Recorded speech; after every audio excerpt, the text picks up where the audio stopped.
ഇപ്പൊ നിങ്ങളുടെ രണ്ടുപേരുടെ ക്ഷീണമൊക്കെ മാറിക്കാണും. ഏതായാലും ലവ് സ്പോട്ട് അടിക്കണം. മനസ്സിൽ ഇരുന്നാ മതി. ദാഹമുള്ളല്ലേ? കുടിച്ചോളൂ കുടിച്ചോളൂ.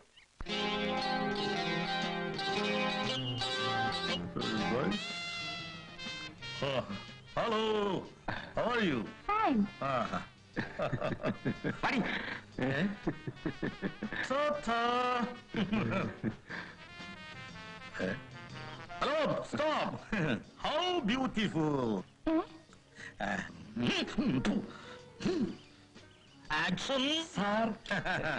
ഈ ഓണം കേറാൻ മൂലയിൽ ഇങ്ങനെയും ഒരു സൗന്ദര്യധാമമോ?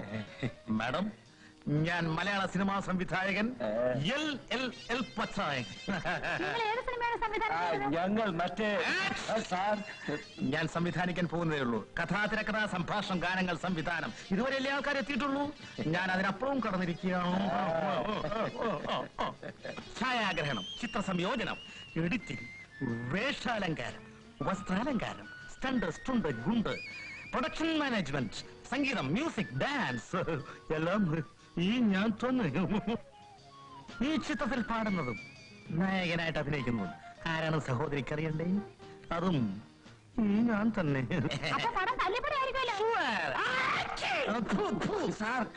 No hit, super hit. സഹോദരി അങ്ങനെ പറയരുത്. സഹോദരിയെ ഞാൻ കോടമ്പാക്കത്ത് കൊണ്ടുപോയി ഒരു വലിയ താരമാക്കും. സഹോദരിക്ക് ഹേമമാലിനിയാകണോ, ശ്രീദേവിയാകണോ, സീമയാകണോ, മേനകയാകണോ, ആരാകണം? എന്നെ ഇപ്പൊ താൻ ഒന്നും ആക്കണ്ട. നിന്നെ കയ്യിലൊന്ന് കിട്ടിയാൽ മതി. ഞാൻ മുഖച്ഛായ മാറ്റിക്കളയും. മലയാള സിനിമയുടെ മുഖച്ഛായാണ് ആദ്യം മാറ്റേണ്ടത്. അവൻ ആ ഭാര്യയും കൊന്നു. ഫിനിഷ്. നിന്റെ ഒരു ഫിനിഷ് മിനി ആയെങ്കിലും ദിവസം ഫിനിഷ് ചെയ്യും. മിണ്ടാരിയടാ. എന്റെ ഭാര്യയുടെ ശവം വലിച്ച അടുക്കളയിലിട്ട് മണ്ണെണ്ണ വെച്ച് ദൈവത്തരും. സ്റ്റൗ പൊട്ടിത്തെറിച്ച് മരിച്ചാണെന്ന് പറയാം. ഗോപി, നമ്മുടെ ഈ പണി ഇനി ബോംബെ നടക്കില്ല. പോലീസ് നമ്മുടെ പിന്നാലെ ഉണ്ട്. 7 ദിവസം നമ്മൾ അകത്താവും. സാരമില്ല, നമുക്ക് യാതൊരു അപകടവും പറ്റാത്ത പുതിയൊരു സ്ഥലം ഞാൻ കണ്ടുപിടിച്ചിട്ടുണ്ട്. താമസിയാതെ നമുക്ക് അങ്ങോട്ട് പോകാം.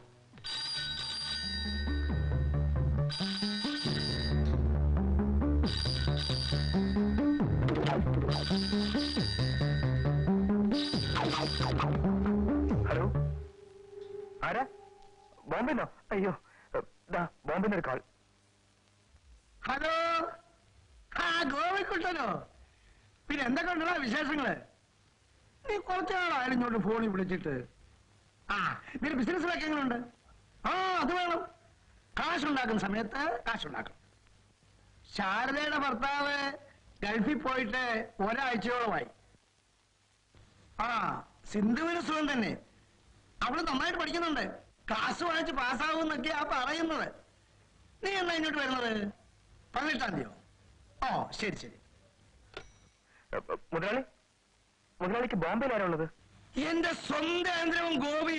അവൻ ബോംബെയില് വലിയൊരു ബിസിനസ് മാഗ്നറ്റാ. കമന്ന് വീണ പണം കൊണ്ട് അവൻ പൊങ്ങും. അവന്റെ 4ാമത്തെ വയസ്സിൽ അവൻ നാട് വിട്ടതാണ്. 10-20 വർഷം അവനെ പറ്റി യാതൊരു വിവരവുമില്ല. മരിച്ചു പോയെന്നാണ് ഞങ്ങളൊക്കെ വിചാരിച്ചത്. കഴിഞ്ഞ വർഷം ഫ്ലൈറ്റ് വെച്ച് ഞാൻ അവളെ കണ്ടുമുട്ടി. സിന്ധുവിനെ അവന് വിവാഹം കഴിച്ചു കൊടുക്കണമെന്നാണ് ഞാൻ തീരുമാനിച്ചിരിക്കുന്നത്.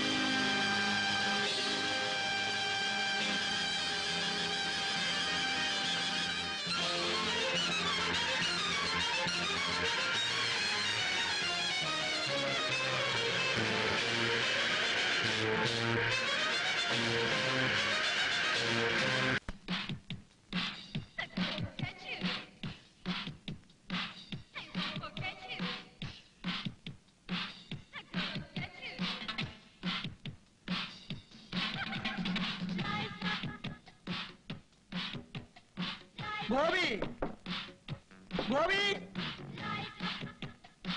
എന്താ മാവ? അല്ല, നീ ഇതുവരെ റെഡി ആയില്ലേ? പണി 8 ഇനിയിപ്പോ എപ്പോഴാ കാപ്പ് കുടിക്കുന്നത്? സമയത്തും കാലത്തും ആഹാരം കഴിക്കാത്തോണ്ടാ നീ ഇങ്ങനെ പൂവാലിനെ പോലിരിക്കുന്നു. ഞാനിപ്പോ ഡ്രസ് ചെയ്ത് വരാമാ. ചെന്ന് റെഡിയാ.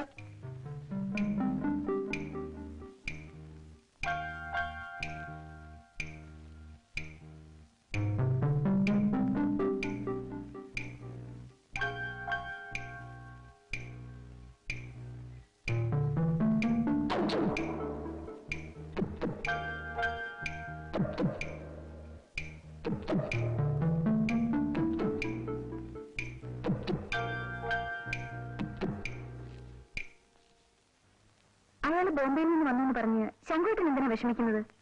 ഞാൻ ആരെ വിവാഹം ചെയ്യണമെന്നതിനെ കുറിച്ച് എനിക്കൊരു അഭിപ്രായമില്ലേ? ഉണ്ട്, പക്ഷേ സിന്ധുവിന്റെ അച്ഛനെ അംഗീകരിക്കില്ല. ആ, ആദ്യമൊക്കെ കുറെ എതിർപ്പുകൾ ഉണ്ടാവും. കുറെ അല്ല സിന്ധു, ഏറെ ഉണ്ടാകുമെന്ന് വെച്ചോളൂ. അതിനെന്താ? എന്റെ മനസ്സ് ഞാൻ ആർക്കും കൊടുക്കാതിരുന്നേ പോരെ. സിന്ധു, സിന്ധു പോരും. വരട്ടെ. ഡ്രൈവർ, എനിക്കൊന്ന് പുറത്തേക്ക് പോകണം. എന്റെ കാറും തുറച്ചിട്ട്. ഓ,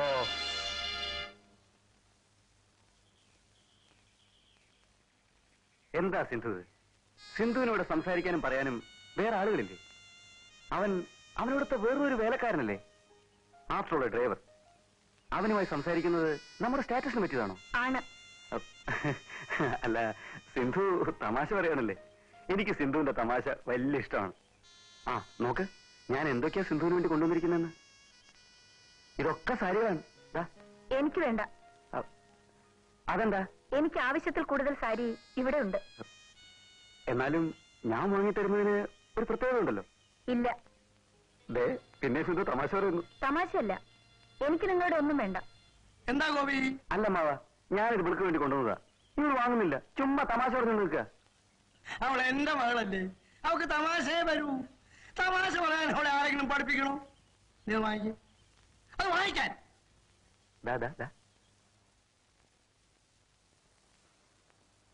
ചേട്ടാ, എന്താ കമലം? ചേട്ടൻ കുടിച്ച് പൂസാണല്ലേ?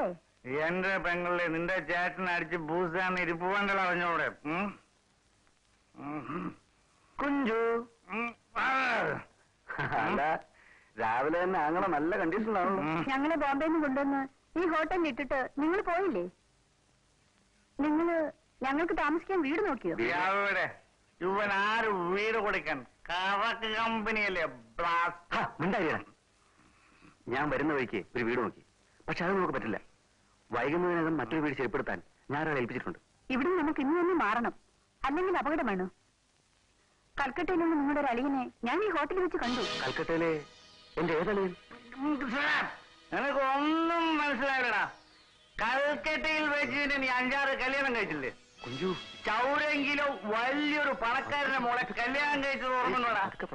അവളുടെ പണവും ആഭരണങ്ങളും അപഹരിച്ച് അവളെ കൊന്നതിന് ഓർമ്മയില്ലടാ. കുഞ്ചു, അവളാങ്ങളെയാണ്. കമലെ, നീ എന്തിനാ അവനെ കുടിക്കാൻ വെച്ചത്?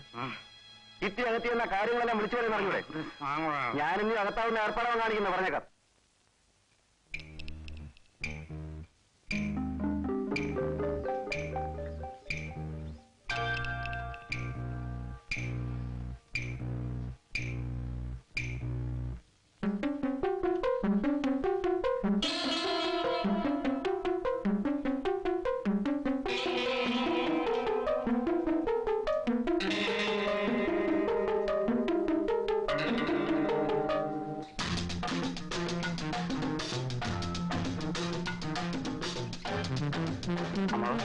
ഇതെന്റെ business manager Alberto Morabio Kunju.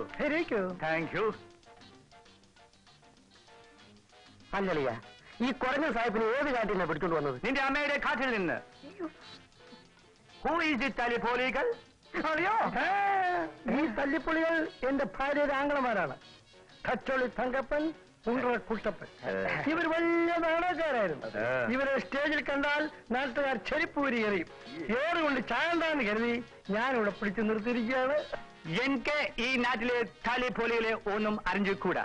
ഞാൻ ജനിച്ചത് വളർന്നത് പഠിച്ചത് എല്ലാം ഫ്രാൻസിൽ ആണ്. എന്റെ അച്ഛൻ ആൽബർട്ടോ മൊറാബിയോ. അവനെ ഉണ്ടാക്കിയ അവന് തന്റെ ഒരു ഫ്രഞ്ചുകാരനാണ്. അപ്പൊ ഈ ഫ്രഞ്ചുകാരൻ കുഞ്ചുവായത്? അമ്മ കാലിക്കുട്ടി. എന്ത്? അമ്മ കാളക്കുട്ടിയോ? അളിയ, കാളക്കുട്ടി എന്നല്ല ഈ തൊപ്പിക്കാരൻ പറഞ്ഞത്, കാലിക്കുട്ടി. അതെ അതെ അതെ അതെ. സായിപ്പേ, അളിയൻ അടുത്തിരിക്കുന്നത് തന്റെ നല്ല കാലം പോയി. ഇല്ലെങ്കിൽ ഇടിച്ച് ഞാൻ എന്റെ കുഞ്ചു ഒടിച്ചേനെ. കാളിക്കുട്ടി? കാലിക്കുട്ടി എന്റെ അമ്മ. അച്ഛൻ ആൽബർട്ടോ മൊറാബിയോ ഇവിടെ വന്ന് കാലിക്കുട്ടിയെ ലവ് ചെയ്തു തീർന്നപ്പോൾ കാലിക്കുട്ടിയുടെ വയറ്റിൽ ഒരു കൊച്ചു കുഞ്ചു. That is me. ഫ്രോഡ്